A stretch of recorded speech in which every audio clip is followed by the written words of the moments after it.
What's up, everyone? So, found another project. This one called YieldZilla.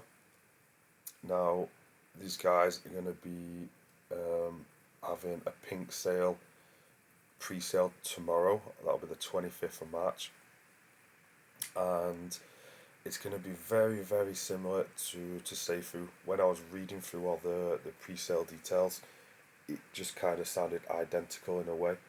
Um, so I'll just get those details up now. So it's going to be um, an 8,000 B&B hard cap, just like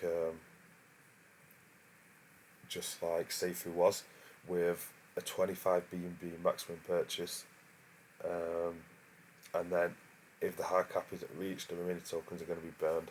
So, and it's going to be a public pre-sale as well. So these guys have kind of copied Seifu, in how they went about their pre-sale. Um, but whether these guys can replicate what Seifu did, I'm still not completely convinced. Considering that their pre-sale is now planned to be for tomorrow. Um, these guys haven't quite got the amount of hype that we saw in Seifu back in a month ago, whenever it launched.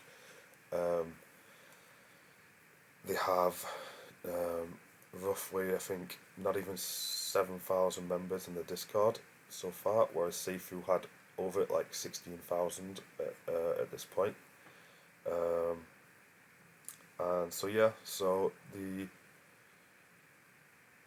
also these guys, they say they're gonna have everything in place before the launch. They said they were gonna do an audit, a KYC, an AMA, and that kind of stuff. But just as of this morning, actually, I've seen that they have done,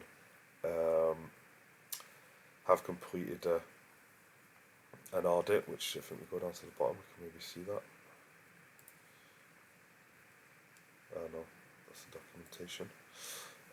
But anyway, yeah, they have done an audit now, which has been passed, so at least they've done that, and they are claiming that they will have a KYC done before their pre-sale, so definitely look out to see if they make sure that they do that before you'd ever think about investing. And also they have got some AMAs lined up as well, like voice AMAs, which is important, so you can hear the voice and make sure they're not hiding. And yeah, so let's just go into a little bit about the project then. So one thing different to Seifu is look at this APY, almost $1 million APY per year, fixed APY. Now I've never seen a project with this amount of APY be successful yet.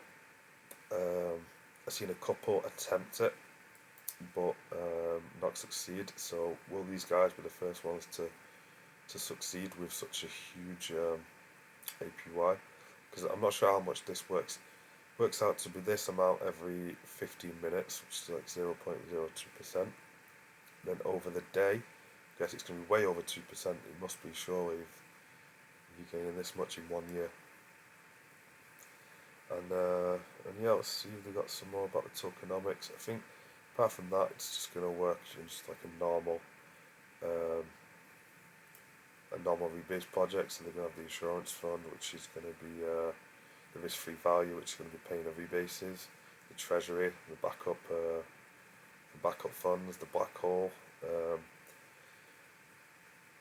which is where the tokens are going to be burnt. And yeah, so they keep talking about a lot. They've got a long roadmap at least. Milestone Farms talks about getting 100,000 holders. And so there you go. This is a buy slippage and sell slippage. It's weird that they've noted slippage because slippage just refers to when you're on an exchange and you're buying something. It refers to the leeway on the change in value basically. So say for example you bought a slippage of 10%, then the decentralized allows a change in price of 10% or basically a tax of 10%, or less if it goes over that. or there's a huge change in price of more than 10%, then your transaction won't go through. So it's weird that they refer to slippage instead of saying buy tax and sell tax. Yeah. Yeah, let's go over onto the documentation then, so you can find some more about it. Fee breakdown, there we go. So let's see how much that works out to be. That's going to be 9, 12, that's going to be 15, so it's 15% tax, which would mean usually your slippage that you use should be a little bit higher. I'm sure if you put 15, your transaction probably won't go through. You would probably need at least 16 or 17, and that's when the volume slowed down. If you tried that on launch, I'm sure even that wouldn't go through. And the sell tax is 12, 17, 20. So yeah, it's 15 and 20 tax, which is 35 all round trip. Again, if you were to buy in at this pre-sale tomorrow, you would be able to avoid that. So you'd just be having this 20% sell tax when you sold out in your position. And so yeah, like I said, they don't really have anything special in terms of the use cases or the tokenomics, apart from that huge APY. They just seem to be, it seems to be exactly the same as Seifu basically. They're doing things exactly the same. But then again, Seifu, was it really anything special? I don't think it was. And some of the other projects that have performed well, were they anything special? I don't think they were. I think most of these, just as most of the crypto world works, it works on hype and bringing in investors. So, I think marketing and hype is something that's much more important than having like a unique use case on your project. So yeah, it's still an interesting one. There we go. Talks a little bit more about like I said, it's pretty much an absolute mirror copy of Seifu in that retrospect. And yeah, so one thing I would say, definitely one to keep an eye on for tomorrow.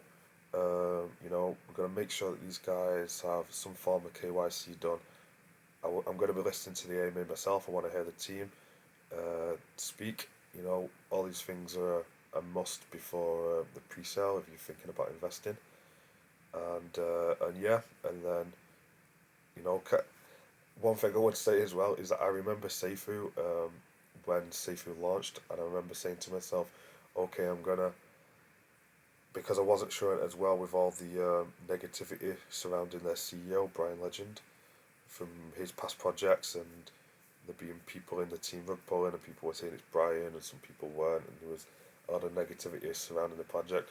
So I said to myself, what I'm gonna do, I'm gonna wait till the pink sale pre-sale starts, and I'm gonna see how it feels. If it feels fast, yeah, I'll put some money in. If it feels slow, then maybe I'll think twice. And then I remember as soon as the pre-sale opened, the pre-sale just shot up to like 5,000 BNB right away. And then I was like, oh, okay, it's a hype one, so I'll try and I'll then try and contribute. And then when I was trying to contribute, like I was getting an error in my transaction because so many people were trying to contribute at the same time. And before I know it, 10 seconds later, they filled it. 8,000 BNB filled in like less than 30 seconds. So, that's the risk you take with you want to kind of sit back and observe and to know whether or not you want to invest, because you could run the risk of that there won't be any time to contribute. But I am pretty certain that this won't happen with YieldZilla, because I just don't see the same amount of volume of hype as there was with Seifu. But I could be wrong. So yeah, one thing I would definitely make sure that these guys are getting an AMA and KYC done before the pre-sale. And yeah, so definitely want to keep an eye on anyway. Just thought I'd bring it to you guys because it's a public pre-sale tomorrow as well. Anybody can contribute. So there we go. So that's it for this video. Thanks again for listening. Until next time. Bye.